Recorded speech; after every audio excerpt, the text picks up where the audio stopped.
할렐루야. 153 저녁기도에 오신 여러분들을 주님의 이름으로 환영하고 축복합니다. 오늘도 귀하고 복된 이 저녁 시간 하나님께서 우리 가운데 함께 하시고 또한 일하심이 목도되어지는 귀한 시간이 되기를 간절히 소망하겠습니다. 오늘 이 저녁 시간 여러분 간절히 기도하십시오. 하나님이 그 기도 가운데 응답하여 주실 줄로 믿습니다.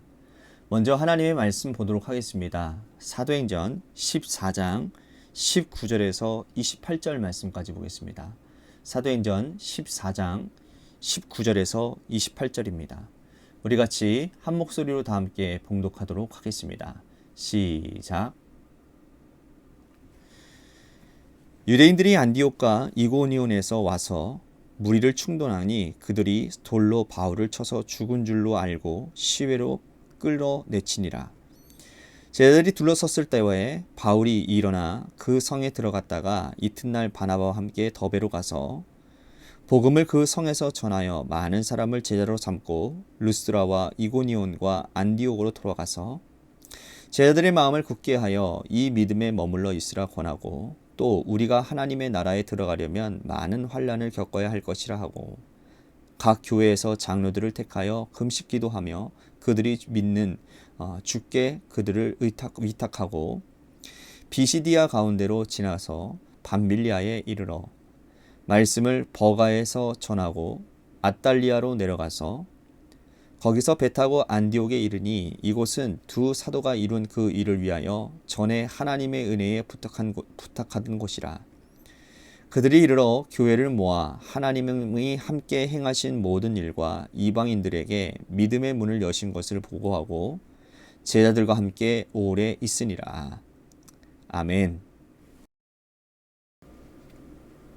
여러분들 발명왕 하면 누가 먼저 떠오르십니까? 바로 에디슨이죠. 에디슨은 발명왕이었고 또 발명왕은 에디슨입니다.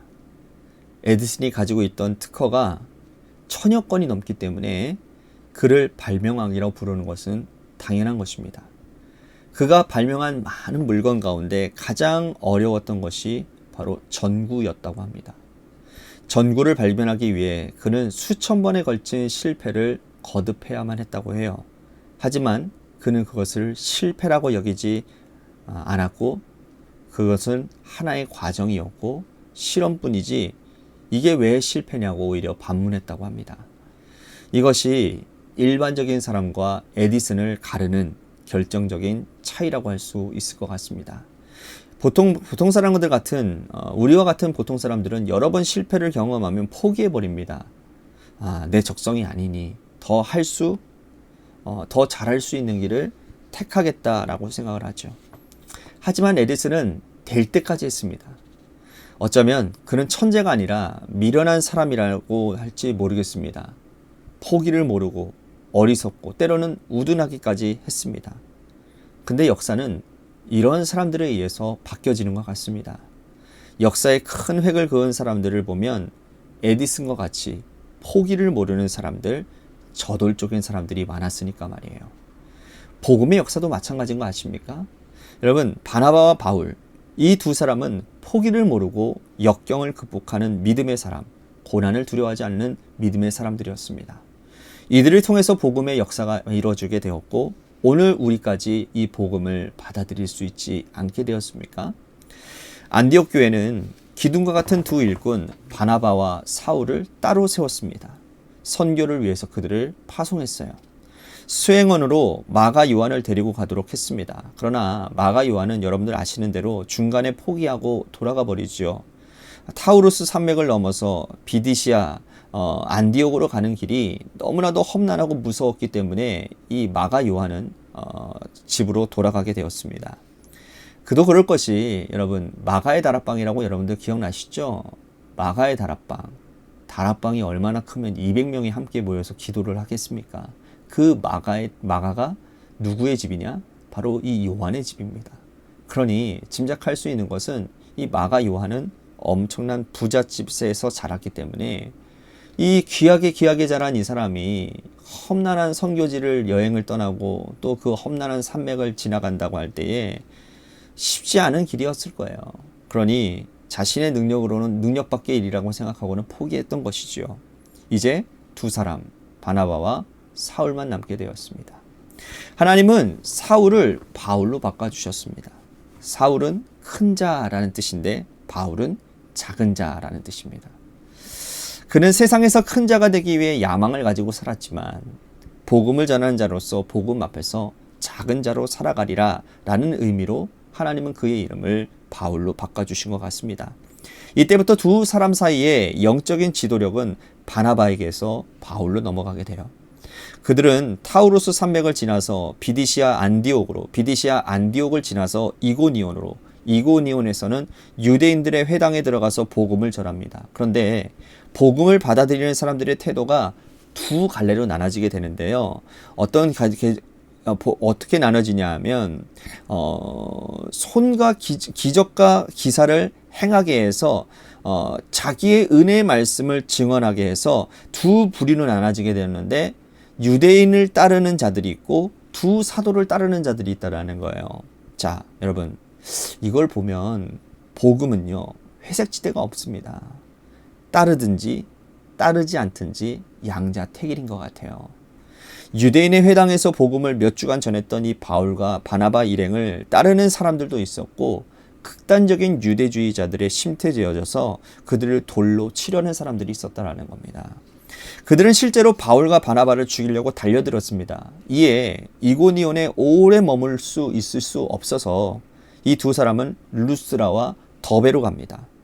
그곳에서 가보니 날 때부터 한 번도 걷지 못한 사람이 있었어요. 바울이 그를 주목하고 보니까 그에게 구원받을 만한 믿음이 있었던 거예요. 그래서 바울은 하나님의 능력으로 그를 고쳐줍니다. 그런데 여러분, 당시 그 지역의 사람들은요, 그리스 신을 섬기고 있었기 때문에 바울이 이 날 때부터 한 번도 걷지 못한 사람을 고쳐주는 것을 보고서는 이들이 그리스의 신이라고 생각을 한 겁니다. 바나바는 제우스, 바울은 헤르메스라고 생각했던 거예요. 그들은 바울과 바나바 일행에게 제사하려고 했으나 바울이 이것을 극구 말립니다.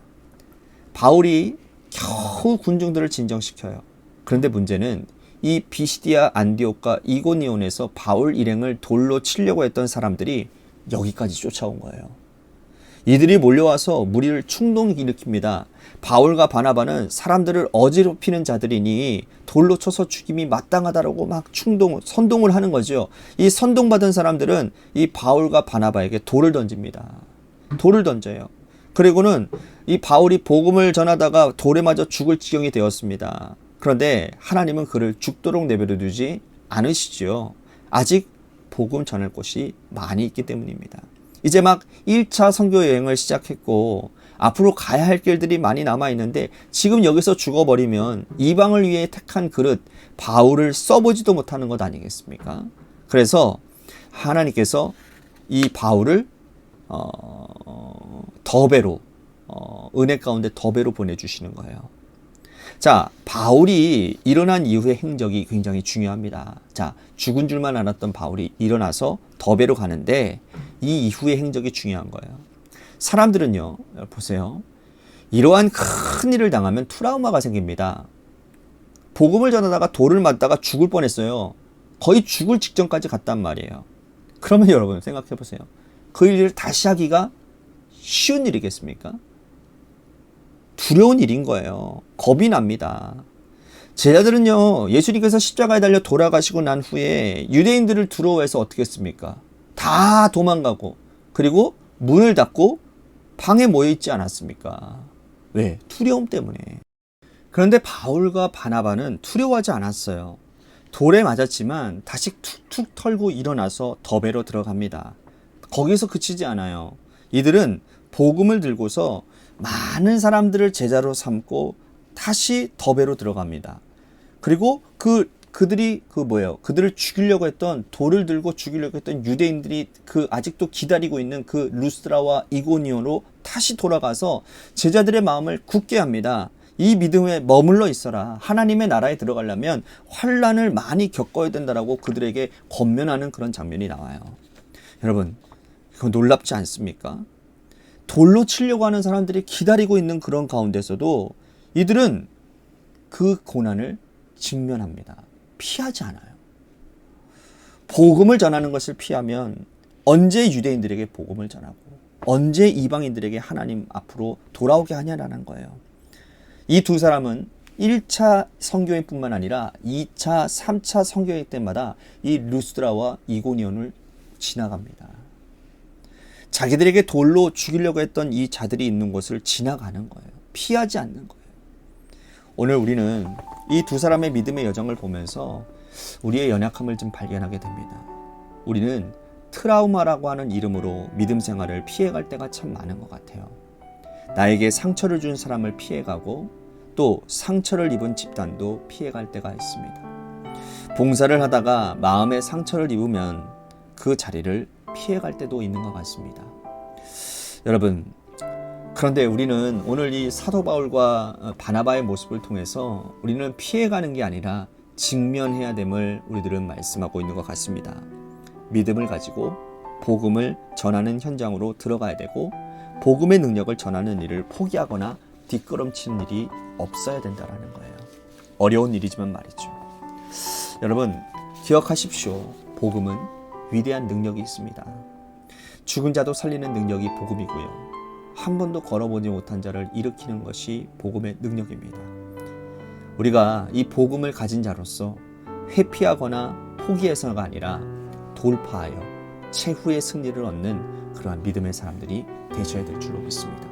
오늘 말씀 생각하면서 기도했으면 좋겠습니다. 여러 가지 핑계 대지 않도록 하겠습니다.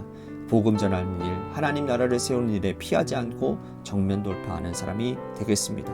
주님 주신 십자가의 복음을 전하는 복음의 능력을 갖게 하여 주시옵소서라고 오늘 말씀 생각하며 같이 기도했으면 좋겠습니다. 또 한 가지 교회를 위해서 기도했으면 좋겠습니다. 하나님께서 세워주신 몸된 교회가 하나님의 뜻 가운데 바로 서는 은혜가 있게 하시고 주님 말씀과 기도가 능력이 회복되어지는 교회 되게 하여 주옵소서. 또한 성령 충만한 은혜가 있게 하셔서 서로 연합하여 하나님의 아름다운 일들을 행하는 그런 교회가 되게 해달라고, 또한 재개발 가운데 놓여져 있는 교회를 주님 붙들어 주시옵소서라고 기도했으면 좋겠습니다. 또한 육신의 질병으로 고통당하시는 분들 많이 있습니다. 그분들을 위해서 여러분들 기도해 주시고 고3 수험생들을 위해서도 기도해 주시기를 바랍니다. 이제 12월도 남지 않았는데 여러분, 우리 고3 수험생들 잘 시험 잘 치를 수 있게 여러분들 기도해 주시기를 바라고, 마지막으로 여러분들의 삶의 자리와 여러분들의 자녀들을 위해서 기도하시다가 시간 돌아가시기를 바랍니다. 노래 끝날 때까지 우리 합심하여 기도하도록 하겠습니다. 기도하시겠습니다.